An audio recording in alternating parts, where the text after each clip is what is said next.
ሰላም ጤና ይስጥልኝ። ዛሬ ብዙ ሰዎች ሳይገነዘቡ በሰውነታቸው ውስጥ የሚቆየውን የስኳር በሽታ ቀድመው የሚያሳውቁ 5 ምልክቶችን ይዘንላችሁ ቀርበናል።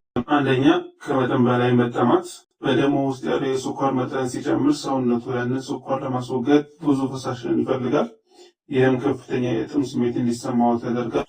ሁለተኛ፣ በተደጋጋሚ ሽንት መሽናት። በተለይ በምሽት በተደጋጋሚ ወደ መጸዳጃ ቤት የሚመላለሱ ከሆነ ኩላሊቶ ትርፍ ስኳር ለማስወገድ እየታገለ መሆኑን ሊያሳይ ይችላል። ሶስተኛ፣ ቶሎ መድከምና ኃይል ማጣት።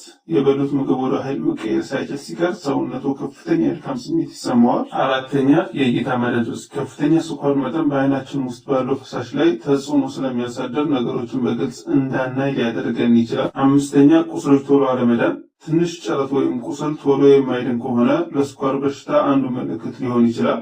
እነዚህም ምልክቶች ካዩ በአቅራቢያ ወደሚገኝ ጤና ተቋም በመሄድ ምርመራ ያድርጉ። ለተጨማሪ መረጃ ቻናሉን ሰብስክራይብ ያድርጉ።